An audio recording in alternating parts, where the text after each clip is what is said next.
have mail for today. Good girl. Hello and welcome back to the Introvert Circus. I'm Sassafras. I'm here with Sirius and we have a super exciting video for you today. This video is answering some viewer requested comments. Is that some mail you have there? Oh my goodness, we have mail for today. Good girl. Okay, so I'm gonna read this question. So this is a video request for anything that's like super very basic, so it'd be very helpful, like extremely 101, how to get started with positive reinforcement training. I'd love to hear you talk about what you may have done differently between training a dog you had from puppyhood versus training rescue dogs. Awesome questions, which I feel like kind of goes hand in hand with the extremely 101 thing, because so much of the content out there addresses training for newbies like me, assumes the trainee is a puppy, and of course my 7-year-old doggo is very well beyond that stage. And then a second question, which is also maybe talking about ways to adapt typical training strategies for disabled folks. Example, I struggle with reinforcing good walking behavior because my dog is so small and I can't bend over to feed Zia repeatedly. It's hard for me to use a clicker or do things that require 2 hands when at least one of my hands is occupied holding my cane. Having low vision sometimes, it's hard for me to see some of the subtleties that I'm supposed to be quote unquote watching for, stuff like that. Those are awesome questions. So I'm going to do my best to answer these and give some training tips today, sort of like on a beginning level. And then some of these are things we can absolutely revisit, and I'd be more than happy to follow up in future videos going into more detail with. So I think the first thing we're going to start with is getting started with positive reinforcement training. And this actually is going to go hand in hand with the second question about clicker training. So one of the things that's really important to me is that all of the content that I create be as accessible as possible to people coming to dogs from all variety of experiences and walks of life. I know that I'm super privileged that I started training dogs when I was a kid, and so I have 20 plus years of experience. I also know that breaking into the dog world, understanding our lingo, can be really hard, really complicated, and be incredibly intimidating. And it's why with my books, both with Tricks in the City and Chew This Journal, and in all of the magazine articles that I write for dog publications, I try to be as beginner friendly as possible. Same here on this channel. If anything I say is ever confusing or you don't understand what I'm trying to get at, I know we're gonna train in a second. Touch. Good. You can always ask, and I'm always happy to explain further. I try to make my content span of the interest of folks who are just getting started all the way to people who have been training for decades but maybe haven't done the kind of training that I'm doing or are just looking to do something new and fun. So we're going to start out talking a little bit about clicker training, right? So that was part of the question that came up. I love clicker training. I have clickers all over all over my house. I actually couldn't find any of the old box style clickers. In terms of accessibility, these newer clickers, they're not even that new anymore, but in my mind they're new, that use the top button piece, I know, are a lot easier to use. The old box style, I know I have some somewhere that you have to like actually get your finger into to like decompress the metal a bit, are a lot more challenging to use. And I've heard from friends of mine who have disabilities that impact their mobility and fine motor skills, really have struggled with the old style clickers. These are a little bit more user-friendly for everybody. There's also new clicker rings. I don't have one yet. So these are a great option. I also love to attach them to these keychain holders so you don't have to like keep track of it as easily, and you can sometimes more easily grab it. That said, clicker training isn't for everybody. You don't have to train with a clicker. As I said, I have clickers all over my house. I love clickers. I use clickers maybe 20% of the time, honestly, if I'm being completely honest. And I love clickers, but I don't use them constantly, and you don't have to. I think that clickers are fantastic for, did I just drop a cookie? Yes. For isolating really precise behaviors. I would say the time that I use clickers the absolute most is when we're working on really precise tricks. I also like to use clickers while shaping. So when I'm capturing a behavior and then starting to build it into a more structured trick, I seldom use them when I'm luring, and luring is how I would say I teach the majority of tricks, particularly to folks who are new. I think that it is the easiest way, mostly, adjust that camera because she just bumped it with her tail. It is the easiest way to get the quickest results that the dog understands without causing a lot of confusion for dogs and people. That said, you don't have to use a clicker. Clickers are great for capturing precise movements, but you can use a verbal marker cue as well. To do that, I like to pick a word, thank you, that is one syllable, quick to say. So for us, I use yes. I know I just reworded that. The same way that I would use a clicker. So I'm going to be teaching a dog to sit. I have a treat in my hand. I'm going to pull her, yes. The minute her butt hits the ground, I'm saying yes, in the same way that I would if I was using my clicker. So similarly, if I was using the clicker right now, I'm going to have the treat, lure her up. Good. And I think one of the challenges with clicker training definitely is timing. That's going to be the thing with all training, but I can do it just as easily with a verbal cue. Yes. So you're good. Yes. So the minute the dog is doing something that is what you want is when you're going to use that marker. It can be a clicker, it can be a verbal cue, doesn't really matter. You have to figure out what works best for you and your dog, and that's not going to be the same thing that works best for everybody else and their dog. Each of us are unique, and each of our dogs are unique, and each of our relationships with those dogs is unique. So what has worked really well for me with a dog in the past doesn't necessarily mean it works well for me with Sirius. And so part of the joy and challenge of building a relationship with a dog and starting to train together is figuring out what it is that works for the two of you and then doing more of that. So if clickers are cumbersome and inaccessible to you, don't use them. Don't make it harder on yourself. You absolutely don't need it. What you want to do is build that reward marker. So you want to charge the word, similar to how you would charge a clicker when you're getting started. So to do that, you want to find a high value treat that your dog is excited about to start, and that may change day to day. What your dog is excited about, especially for some dogs, it changes often. Dropping cookies on the floor. And so try different things. Try Cheese Whiz, try bits of hot dog, try whatever commercially available treats you have access to, and see what works. But when you have something that on that day is exciting to your dog, the way you would charge a clicker is that you would click, treat, click, treat, click, treat. So the dog associates the sound of the clicker, I know you're just offering that, with the treat. So you can do the same thing with your verbal marker. Good. So all you would do would be, yes. She's like, heck, this is easy. I never do anything. Yes. Good. Yes. Yes. Good girl. So all you're doing is you're saying whatever your verbal marker is. Yes, works really well for that for me. Lie down, stay. And then you are offering a treat. What you can do as you build that game. So first you're just yes, treat, yes, treat, give them the treat, give them the treat. Then you can start to do simple things like they look at you, you like that. Reinforcing eye contact is something that I do with all my dogs, and it really, really helps in these beginning stages of starting to do positive reinforcement training. We want to reward our dogs for engagement with us. We want our dogs to see us as exciting, as engaging, because that's going to help us out in the real world when we need our dogs to pay attention to us for safety reasons, for practical reasons. And so if we have reinforced that, it helps already. So then your dog looks at you, you verbal cue, yes, treat, yes, treat, yes, treat. I'm sorry. She's like in a down stay, and I'm like, good. Miming giving her treats. I will give that dog a real treat. Good girl. So that's how I would say to start. But scrap the clickers. If they don't work for you, forget them. Use a verbal cue, but be consistent. Pick a word that you can remember, that you can use really quickly when you're in the real world.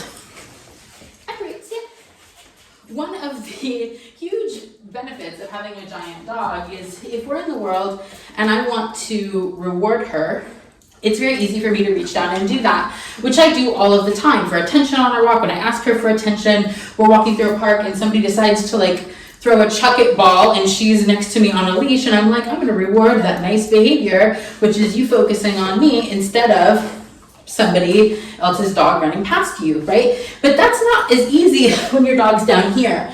And you know, it's less easy when you're in motion, when you're in the world, when you have a really small dog, and that's just not always physically possible for people. In addition, it can be hard to get the timing right. So something that I like to do, and I did this a lot with my rescue Charlotte in New York, was when I needed to get her attention, and she was shorter, she was just under 50 pounds, but she was a very short kind of tanky cattle dog mix. So something you can do is have treats, and you see ahead of you that there's somebody coming with, say, a dog. We'll use Charlotte's example of being dog reactive. So what I'm going to do is I'm actually going to make this successful for my dog. So I'm going to go off to the side, right? Say I'm able to get to the side and say we're in a park. I'm going to go over here, but for some reason I can't sort of just like fully move away from the situation.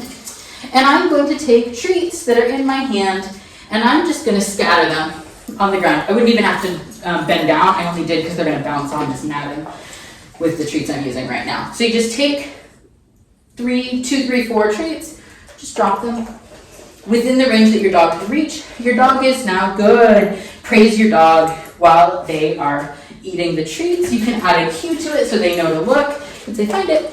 And your dog is now busy eating treats. Yes, yes, yes. Use your verbal marker cue, reward as they are getting those treats and eating. Sirius is like, this is the easiest thing. Best tutorial ever. I didn't drop any more. Sirius. Good. She's like, you said find it. Good. Good. Yes. And that's a really good way that you can build engagement with your dog without you having to be like, getting down, trying to treat while this other dog is coming at you, while things are going on. You can just sprinkle a handful of treats on the ground. It's one of the activities that if your dog does like treats that are a little crunchier, they can help noise-wise if you're on concrete because they can hear them fall. They're busy snuffling around. You can add a verbal cue to it, work on that inside without distractions first. Your dog's like, oh, it's a treasure hunt. Got it. And that's a really fun way to be able to reward in a moment, distract your dog if you can't actually physically get there to reach them. You can also, if you have enough like hands and coordination for this, and I don't have enough coordination for this, but you can do something like have, this is just a Target stick. It's actually from the Target dollar bins for like teacher pointing, but I use it, touch, good, as a Target stick. You could smear like peanut butter or Cheese Whiz or something on this. If you have enough hands to like put it in your belt or something without peanut buttering yourself, and then be able to, like, as you're walking, reward your dog. I don't have enough coordination from that. Some people do. I don't. I could pull it off in a training scenario when I was like camped out somewhere. So that could be an option too. If you're setting up to try to work on some distraction training, you can sit somewhere, reward your dog. That works really well. Also, less in a pandemic, less in winter, but to camp out somewhere in a park. Where you have a little bit of space to maybe set up on a bench and be able to just reward. People are passing at a distance, reward. People are, playing Frisbee, reward. And so you don't have to be in motion to work on that. And that's something that can be really, really helpful when you are balancing a dog with a lot of needs, your own mobility, the weather, carrying your shit, all that stuff. Piece of this, and I could make so many more videos about this. If there's specifics that people would like me to cover, please let me know, because I absolutely will. There are huge differences and huge similarities between raising a puppy and adopting an adult rescue dog and how I approach training with them. A lot of what happens is the same, and I'm building relationships. I'm building value in being with me and doing things with me, whether that be with toys, with treats, and I'm keeping my dog really, really engaged. I want my dog, as much as possible, to think I'm the coolest thing ever. And does that happen all of the time? No, it has something you have to build, and there's going to be exceptions. I will probably never be cooler than For my dog Charlotte, I'm going to take her for example. So my dog Charlotte that passed last year was a incredibly high needs, special needs, very dog reactive rescue who was a former street dog. And we adopted her when she was somewhere between a year and maybe 3 years old. We don't know for sure. She was found living on the streets with a litter of puppies when she was rescued. And she came to live with us, and our world revolved around her. I've written a ton about her in magazines. My book, Healing, talks a lot about what I learned from Charlotte. Charlotte was by far the most difficult dog I've ever had, and she taught me the most about being a trainer and what I valued and how to train, far more than any of my show dogs ever did. So that's one of the things I would say.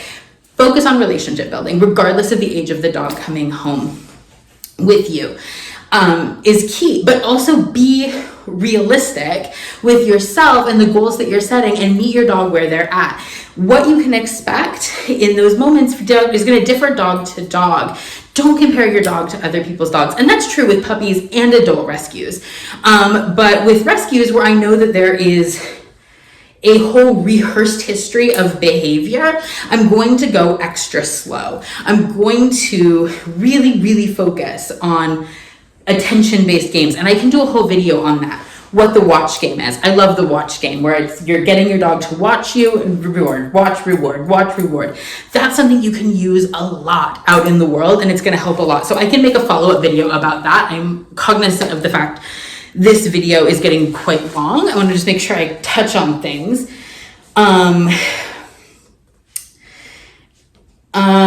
Similarly, and this goes with the watch game, struggle with reinforcing walking behavior because my dog is so small I can't bend over to feed Z repeatedly.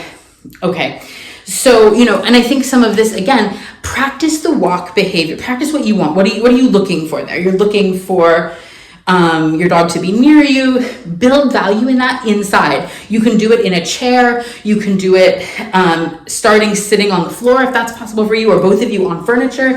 And you're just going to, I said we're going to make the watch game in another video, and we are, but it's similar to charging that word. And you're going to go through a lot of treats, so make them small. But when your dog looks at you, yes, good, reward it.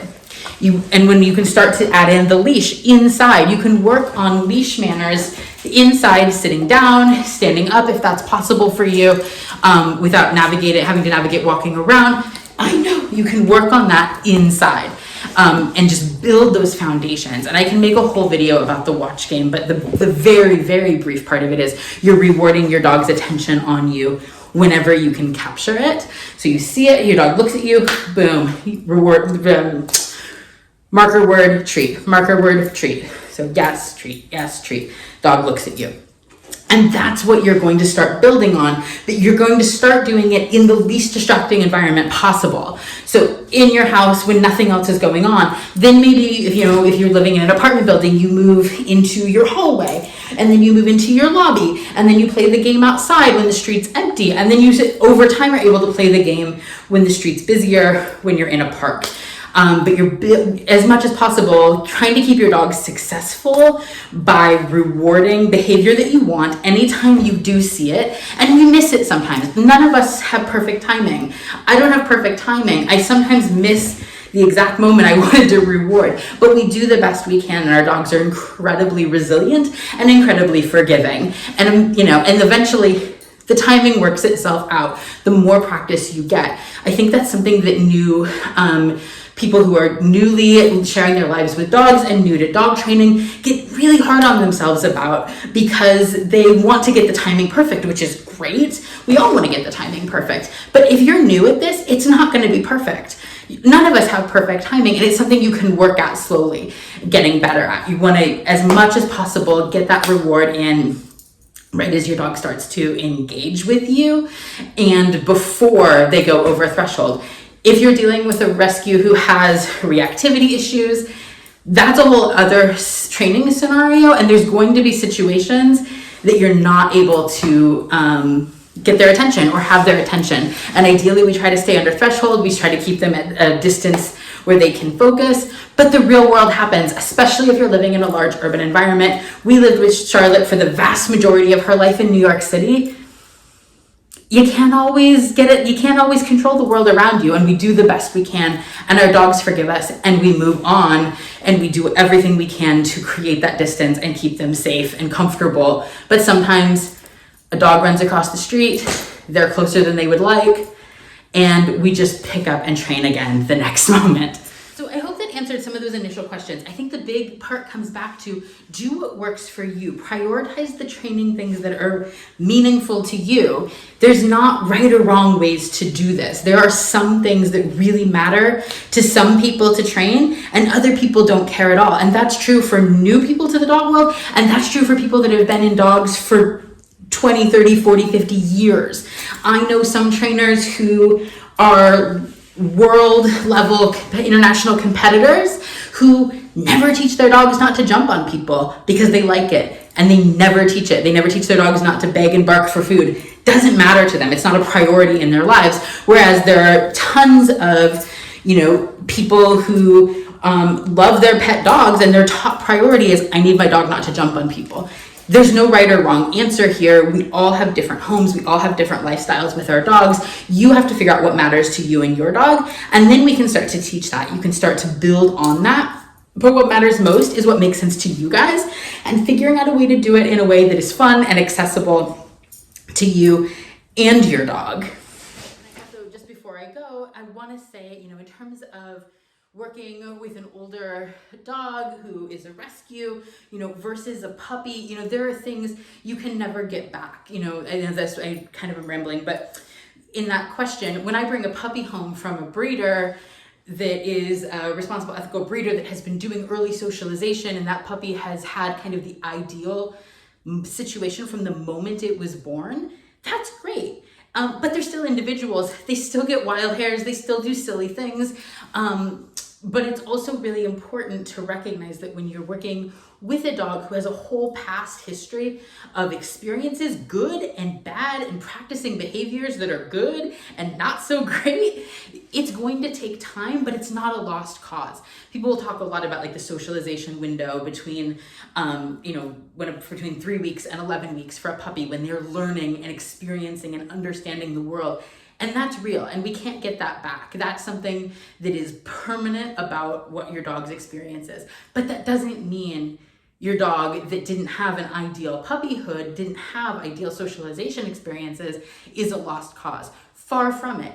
Our dogs are learning from us every single moment of every single day. And ideally, we're learning from our dogs as well. And so I'd love to continue this conversation. If there's follow-up ideas or questions, things you'd like to see me go into, training things that we can focus on, I would absolutely love to do that. Please let me know in the comments, and I hope you and your dogs are having a fantastic day, and Sirius and I will see you in another video very, very soon.